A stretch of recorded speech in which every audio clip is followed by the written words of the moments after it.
Diane in Denmark here. I hope you've got your pinny on, your apron or your pinafore, that you've got your hands washed and are ready to do a wee spot of cooking today. I'm making a recipe that I haven't tried before. Now, the recipe, I'll show you here. It's very similar to many other recipes that I've made, but what it basically is one of those crustless quiche things, where you just mix up eggs and whatever leftovers you have, put it in a tart form, a tart case, and and within the hour, Bob's your uncle, and you've got dinner on the table. So I'm making this recipe today, and the reason that I'm trying this one is because of the name of it. Now, I got the recipe, I'm in a group, a Facebook group with my friend Sue. Sue, my friend who's the one who's a swimming teacher, and she does the Ironman stuff and all that. And she had shared this recipe. She shared it several times, and it's one of those really easy things. The reason that I'm trying it today is just because of the name, and I'll give you a wee laugh here. Okay, so it's called Flylady's nemme, squshtærte. Lode is a Danish girl's name. I'm not quite sure who Lode is, and have I met a Lode who's a friend of Sue's? Anyway, never mind. Nemme means easy, and we all love these easy recipes. And there's a typo here because it should say squshtærte.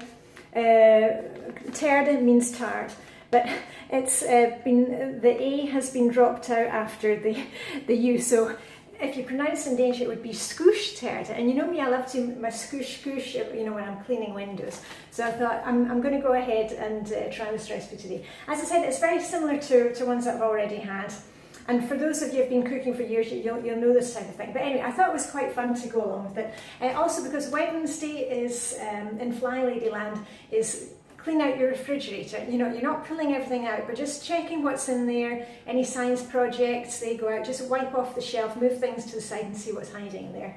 And when I'm doing my menu planning, usually once or twice a week, I factor in something using leftovers. We've always got a lot of vegetables that we can use for a quiche or a tart, or that I can use, in egg fried rice with vegetables. So let's use up those leftovers. Let's not keep buying more food. Remember, just use what you have, and it doesn't have to be the most fantastic dinner in the world, or the family doesn't have to be saying, oh, this was the most fantastic thing every night. We're just got to feed them, okay? So anyway, as I said, I've already got my pinny on, and I washed my hands, and I've started shopping, and I thought I would share it with you. So I'm kind of halfway through, but I'll just quickly go through the recipe, and we'll do it together. And as I say, it's one of these easy peasy things, and within an hour you've got dinner on the table.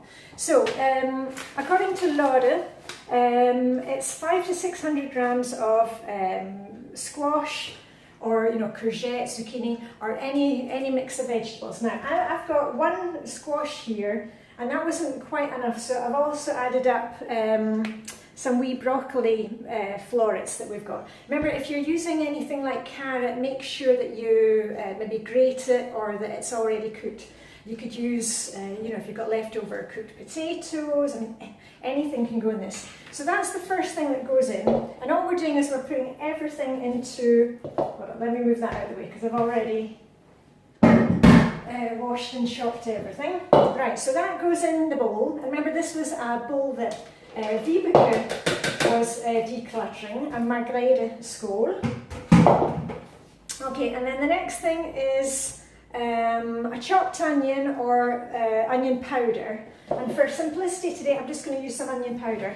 And the other thing I was thinking about this recipe is, if you are, if you've got like a holiday home, a cottage, or you're going to a holiday rental, sometimes it's really nice to have, and remember, put your stuff away as you're using your items, pick up and put away as you go along.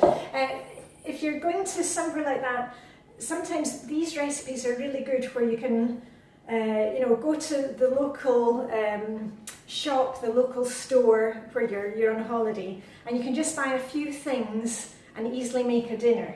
And that's what I've done today. So I've got some vegetables from the fridge, and the next thing was it called for 200 grams of ham, chopped ham. Now, this would be a great idea. Quite often I cook a ham, and you know, the first day we eat it as ham, and the second day I have it and I make it into a pie or put it into a quiche.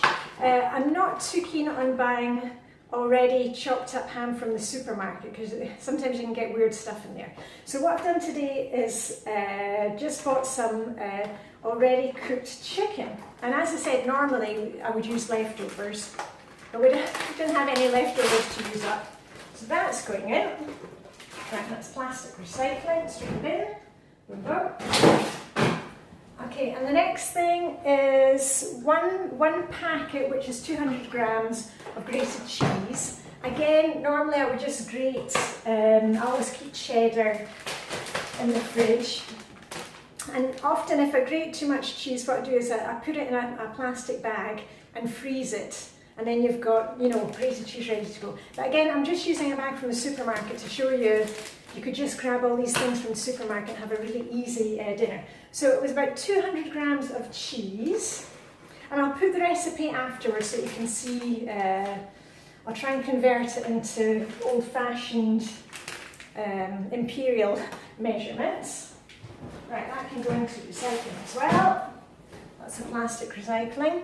Okay, and the next thing is, it says here 30 grams of havregryn. Now, havregryn is what my daughter eats in the morning. That's her porridge. It's porridge oats, just bog standard porridge oats. And I weighed that out, but I don't want to be weighing the next time I make this. So I'm just going to see roughly how many. 1, 2, 3, 4. I would say about 4 or 5 good tablespoons of porridge oats, you know, just basic rolled oats. And then it says 95 grams of meal, see here, flour, here we are, meal, that's where we are, for those of you who want to learn Danish. And I'll just see, oh, hold on, let me just grab my pencil there. I just want to add that havregryn, about 4 tablespoons, right. And the flour was 95 grams, and again, I've weighed it, but let's see how many tablespoons. 1, 2, 3, 4, 5, 6, 7, 8, 9. Okay, I would say 9 to 10 tablespoons. And you're not going to be, no, don't worry too much if you put a wee bit more or a wee bit less. That's not going to make a big difference in this. And then 1 teaspoon of baking powder, or bagepulver. Bage in Danish means to bake, or to, if you say at bage på nogen, if you bake on someone, that means to chat somebody up. Right, there we are. And it was 1 teaspoon, so I'll put quite a generous teaspoonful of baking powder in there. Okay, and then 1/4 deciliter of oil, and I'm just using some basic olive oil, and I would say, here we go again, and I'm thinking you could probably skip the oil. There's not really any need for oil in here, but anyway, I'll make it the recipe as it says this time. That's 1, 2, I would say just about 2 tablespoons of oil. 2 tablespoons.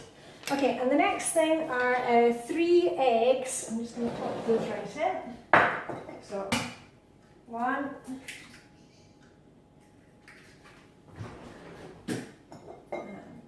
2, and 3. Oops, a daisy. Alright, let's wash my hands because I've had the eggs. Ooh, just looking at the window, and it's a beautiful sunshiny morning today. It's a wee bit below freezing, but it's so nice to see the sunshine. Right, back to this. So, and the last thing that's going in is a wee spot of milk, and it says 1 deciliter. So I'll use this one again that I used for the oil. Oh, and here's, I've mentioned to you before about Danish milk, and I'm finishing off one of them. Now this is called skummel milk, and I've mentioned to you before that when you see milk in Denmark, the milk cartons have different colours according to how much fat is in them. So the grey ones are like very, very highly skimmed milk, and I like to call it like grey water because I'm not really big into skimmed milk. The kids like it, but I'm much more old style. Oh, I've just got 1 decilitre there, that's great. Used up the end of that milk. I'll just put that straight in the bin. Squash it down. We can't recycle these cartons here in Denmark, but over in our Swedish summer house they take, it's different recycling there. So in we go with the milk, and actually I think next time I might use a slightly bigger bowl. You can see we're almost up to the top in there. And hold on, let me just get these away because I hate having things out when I am cooking. That can go away, that can go away, that can go away, that can go away. And let me just pop away the milk. Don't want that sitting out in the counter. Right.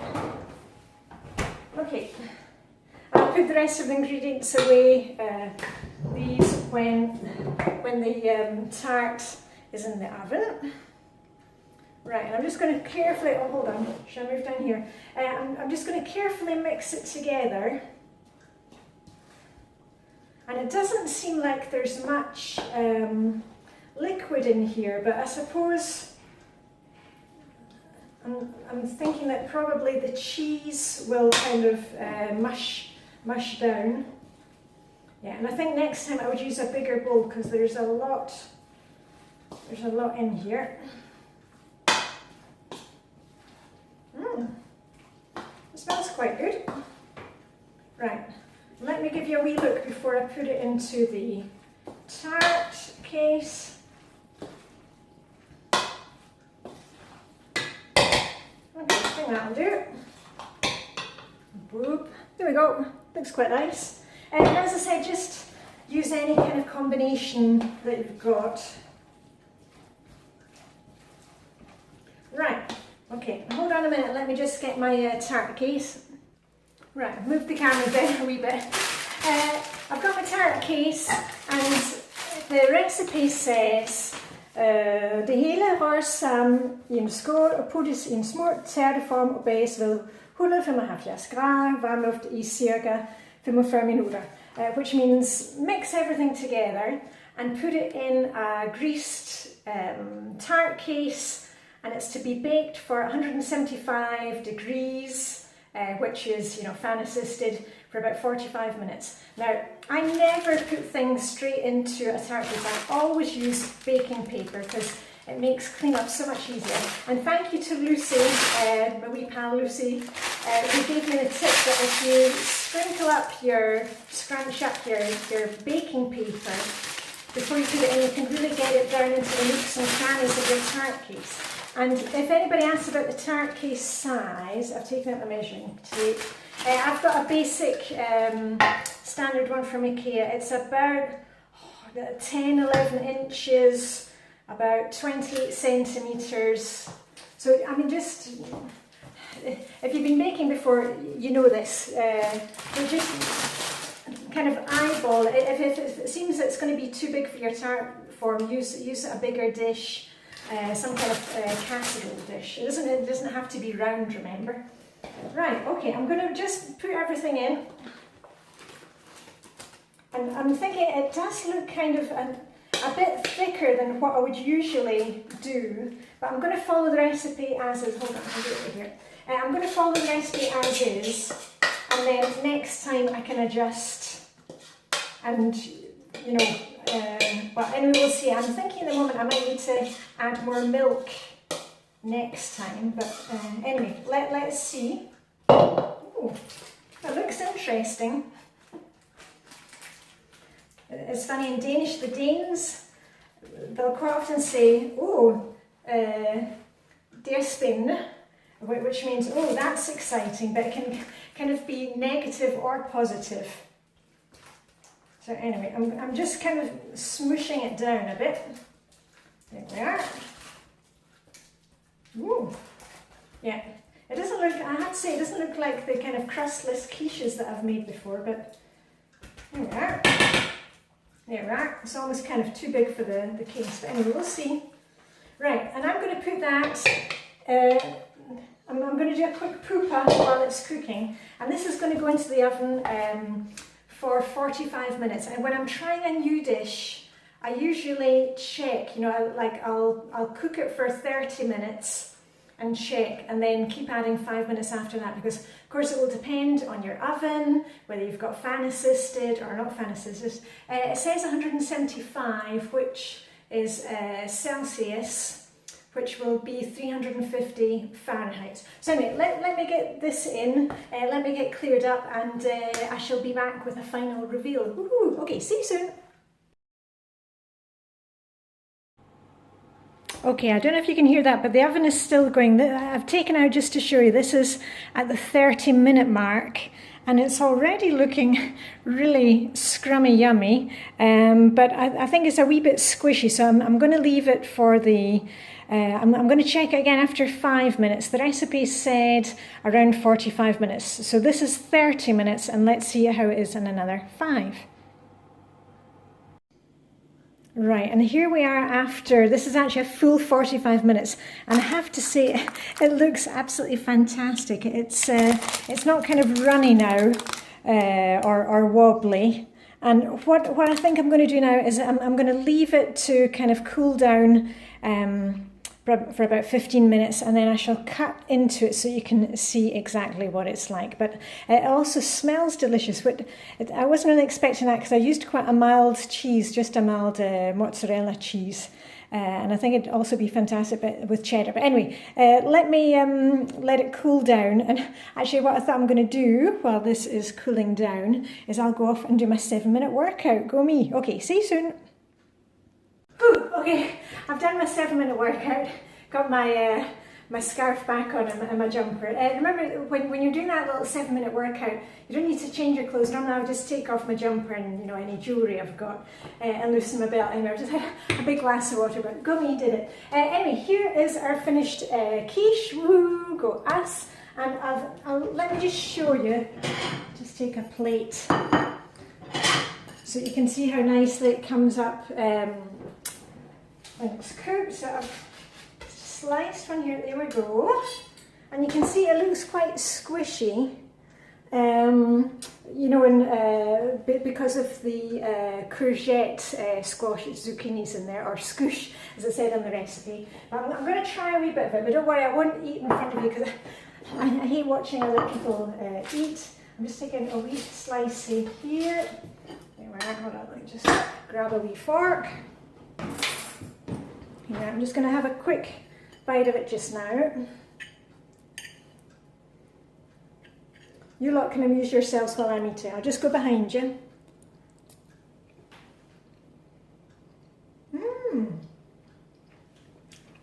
Okay, that's quite surprising. I was wondering, because it didn't say to use any salt or pepper in the recipe. And I was thinking, well, probably if you're using ham, there's a lot of salt in ham. I used the chicken, but actually it doesn't need any salt or pepper. But remember, recipes like these, add in, you know, if you've got any fresh herbs, dried herbs. I'm thinking this is going to be a really good dish for me to take.